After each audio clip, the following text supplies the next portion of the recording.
그렇죠. 그렇죠. 사실 그동안 헌법 77조 계엄 요건이라든가 계엄의 절차 헌법 77조를 많이 우리가 인용을 해서 중대한 헌법 위반이라 했는데 헌법재판관들께서는 헌법 5조 2항 정치적 중립을 보장해야 되는 이 항목을 되게 관심 있게 일부러 봐주셔서 네. 고맙더라고요. 그렇습니다. 그러니까 말씀하신 것처럼 일반 사병들이 일반 시민들과 대치하는 네. 상황을 만들었다.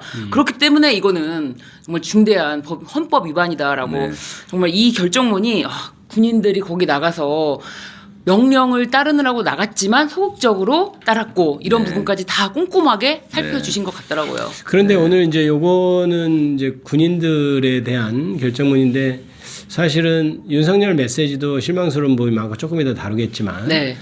사실 주말을 강타했던 거는 일요일에 우원식 국회의장께서 이제 개헌 얘기를 하셨잖아요. 네. 그 부분에 대해서 지금 우리 민주당 의원들께서도 관심도 많고 네. 댓글도 많이 올라오는데요. 네. 우리 김명희 최고위원께서 혹시 생각하신 바가 있으면 네, 간단히 한 사실 말씀 하시면. 네.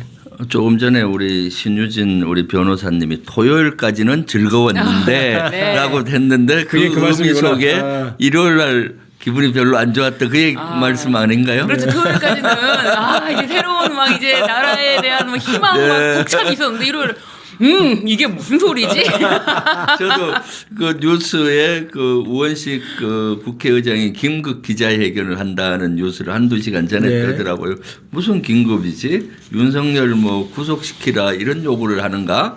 헌정 질서를 훼손한 최상목 부총리나 뭐 탄핵하라는 건가? 이렇게 기대를 하고 봤는데 웬걸 그 한입밥 중에 홍두깨라고 헌법을 개정해야 된다라고 해서 저는 너무 이것은 잘못됐다. 먼저 시기적으로 너무 잘못됐다라고 판단을 했고요. 왜냐하면 지금 윤석열 내란 수계가 아직도 관저에 있잖아요. 네. 아크로비타로 옮기지도 않았는데 무슨 그 개헌 얘기를 합니까? 지금 제일 시급한 것이 내란 종식이잖아요. 네네. 내란 종식을 해야 되는데 개헌을 해야 된다고 이렇게 하니까 주제가 벗어나잖아요. 물론 뭐 개헌도 중요할 수는 있는데 지금 이 시점에 제일 중요한 것은 실제 내란 종식이고 그다음 그거죠. 그래서 제가 오늘 최고위에서도 발언을 했는데 이재명 대표께서도 저와 비슷한 맥락으로 하셨어요. 시기적으로 안 맞다. 지금은 부적절하다. 물론 헌법 개정은 동의한다. 그래서 저도 그 주장을 했어요. 지금 헌법 개정을 하려면은 대통령 후보들이 공약에 포함을 하고 집권하면은 최대한 빨리 해야 되겠다. 내년 지자체 선거 때 한다든가. 그렇죠. 그렇게 하는 것이 좋겠다라는 거고. 그런데 실제 물리적으로도 어려워요. 왜냐하면 네. 2달 남았잖아요. 맞습니다. 2달 동안 국민투표제 법이 있는데 그 투표가 지금은 어렵게 돼 있어요. 왜냐하면은 대선과 같이 하게 되면 대선은 사전 투표를 하고 본 투표를 하잖아요. 국민 투표는 사전 투표를 못 하더라고요. 네, 맞습니다. 본 투표 때 하루 하는 거예요. 네. 그러면 사전 투표의 투표율이 요새는 30에서 40% 나오잖아요. 그럼 사전 투표하신 분은 2번 가서 투표해야 되잖아요. 사전 투표할 때 대통령 뽑고 네. 본 투표에 가서 국민 투표 이렇게 안 할 거 아닙니까? 네. 그럼 50% 이상 넘기도 어려워요. 저도 이제 오늘 그렇죠. 이제 그런 현실적 문제가 있겠네요. 네, 그래서 그런 투표제에 대한 법을 개정을 해야 되는 거고 그리고 나서 하는 거고요. 그리고 또 지금 우리 시청자분들이 되게 지금 고민하는 것 중에 하나가 내각제로 가는 거 아니냐라고 하는데 오늘 대표하고 이 대표하고 저희들이 최고위원회에서도 좀 논의를 했어요. 내각제는 아니다. 네. 간다면은 방향상은 대통령 중임제라든가 연임제다.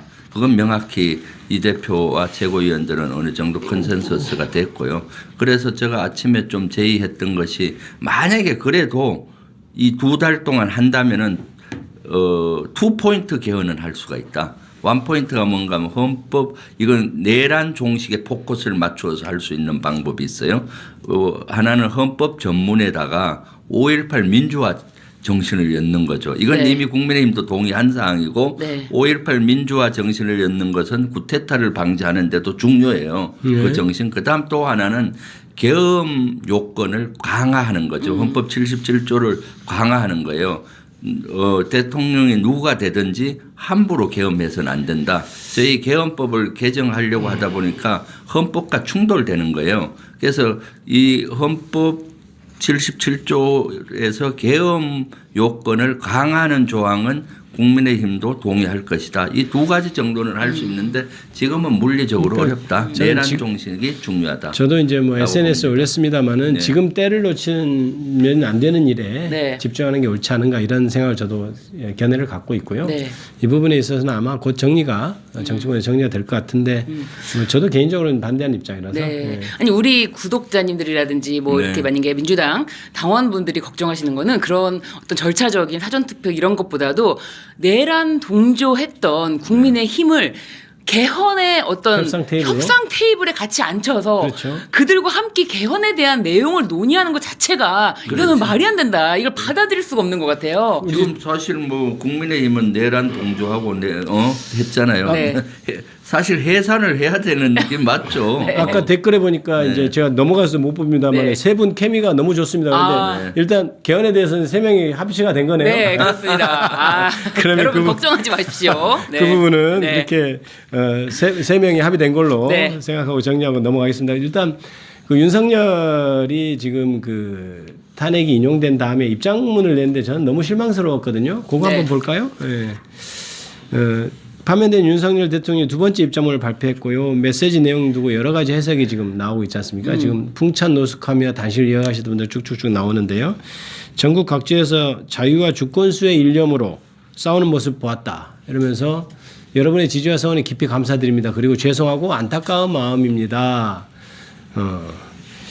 이건 일단 대국민 메시지가 아니고 자신의 지지자를 위한 메시지라고 봐야 되는 것 아닌가 어떻습니까? 이 메시지 보시면서 우리 김명철 의원께서는 어떻게 보셨는지 그렇죠. 한번 본인이 볼까요? 사실 계엄에 대해서 사실은 헌재 재판에 대해서도 결정을 불복했고 국민께 진정 어린 사과 없이 자기 지지자를 향한 메시지를 냈잖아요.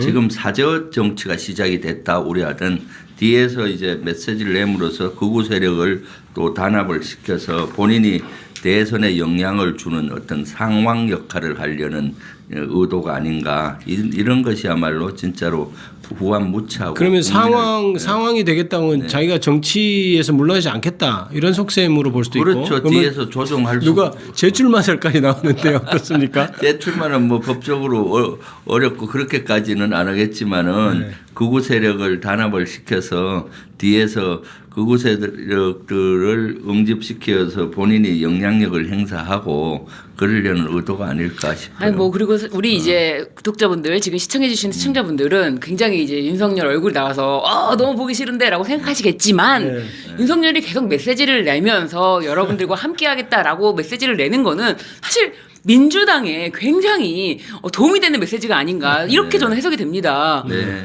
내란을 했던 자가 계속 메시지를 낸다는 것. 그러면 민주당 선거운동 아니냐. 저는 이렇게